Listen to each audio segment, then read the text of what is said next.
Bismillahirrahmanirrahim. Assalamualaikum warahmatullahi wabarakatuh. Hello everyone. I will introduce myself. My name is Alwanda Dwi Puspitasari. You can call me Wanda.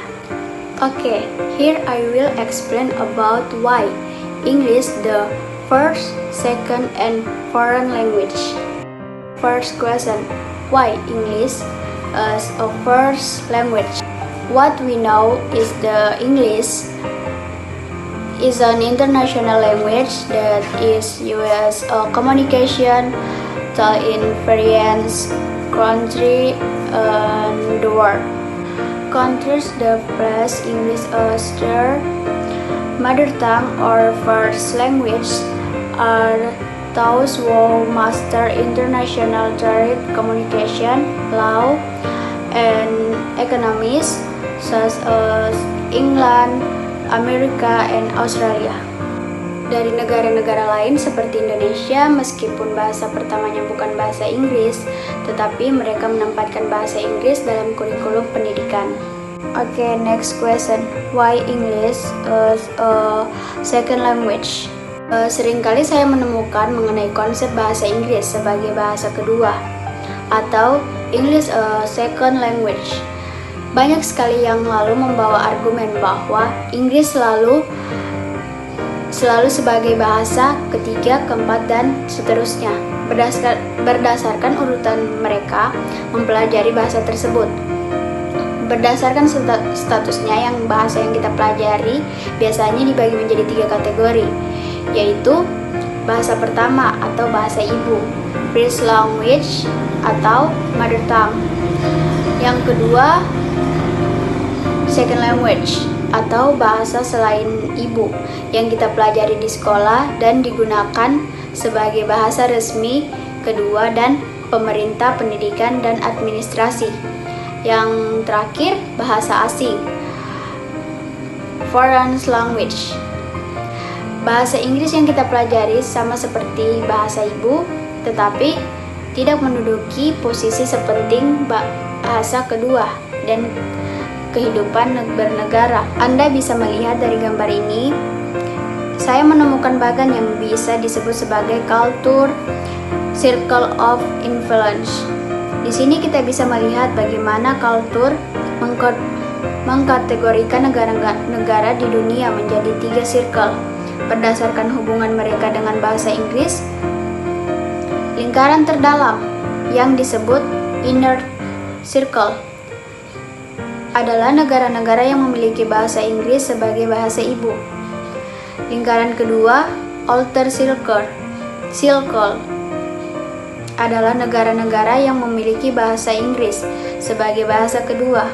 Yang menarik, negara-negara di outer circle ini merupakan bekas penjajahan Inggris atau memiliki sejarah yang berkaitan dengan penduduk negara-negara dari inner circle, atau contohnya seperti Filipina. Di lingkaran kedua ini, bahasa Inggris memiliki kedudukan yang resmi dan diatur oleh undang-undang sebagai bahasa kedua karena secara sejarah bahasa Inggris memang digunakan dalam kapasitas itu.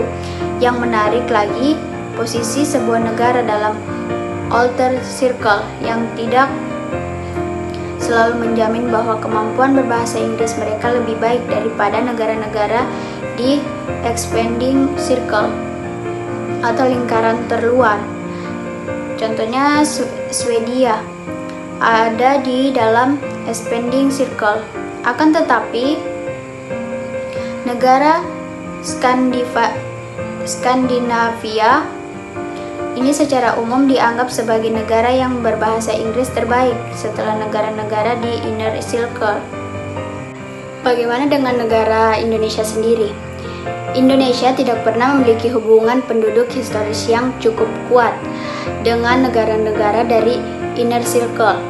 Yang kita ketahui juga bahwa Indonesia tidak pernah dijajah oleh Inggris dalam waktu yang lama. Meskipun bahasa Indonesia merupakan bahasa nasional, kebanyakan juga orang masih menggunakannya sebagai bahasa kedua. Contohnya dalam sekitar kehidupan sehari-hari kita. hanya sekitar 20% dari populasi Indonesia yang menggunakannya sebagai bahasa keseharian. Pada biasanya mereka menggunakan bahasa daerah seperti bahasa Jawa, bahasa Sunda, Batak, dan bahasa daerah lainnya. Meskipun kita berbicara menggunakan bahasa Indonesia dalam keseharian, kebanyakan juga dari kita masih menggunakannya saat hal tertentu yang resmi. Contohnya seperti di instansi pemerintahan, tempat pembelajaran, dan bisnis. Okay, next question. Why English is a foreign language? Mengapa bahasa Inggris sebagai bahasa asing? For example, in Indonesia, this shows how important Indonesian is in our country. Sebagai warga Indonesia yang tinggal di daerah perkotaan mampu memahami setidaknya 3 bahasa, yaitu bahasa daerah, bahasa Indonesia, dan bahasa asing. Contohnya bahasa Inggris. Kementerian Pendidikan mengutip sebuah kata, utamakan bahasa Indonesia, lestarikan bahasa daerah, dan pelajari bahasa asing. Dan ini alasan mengapa bahasa Inggris tidak menjadi bahasa pertama dan kedua di Indonesia, karena di Indonesia masih menganggapnya sebagai bahasa asing. Kesimpulan saya untuk materi ini yaitu bahwa bahasa Inggris masuk dalam bahasa asing di Indonesia karena di Indonesia sudah memiliki kekayaan bahasanya sendiri, di mana banyak sekali bahasa daerah yang dimiliki oleh Indonesia, sehingga tidak etis rasanya menjadikan bahasa Inggris sebagai bahasa umum di Indonesia, karena di Indonesia mempunyai language policy yang artinya kebijakan bahasa dari pemerintah. Kami juga memiliki Sumpah Pemuda yang dituliskan kami putra dan putri Indonesia menghormati bahasa kesatuan, bahasa Indonesia. Jadi, bahasa nasional di Indonesia atau bahasa pertama di Indonesia adalah bahasa Indonesia. Tidak ada salahnya juga kita belajar bahasa Inggris, itu adalah salah satu bonus atau poin untuk kita. Apalagi sekarang sudah zaman modern, semua sudah serba canggih. Contohnya, teknologi telah menggunakan bahasa Inggris. For me personally, apart from learning English, when I was at school, I also learn a little English by listening to song, watching movies, and reading book or novel. Okay, that's my explanation about this material. I'm sorry if here is a wrong word, more or less, please give me. Okay, billahi taufiq wal hidayah. Wassalamualaikum warahmatullahi wabarakatuh. Bye bye.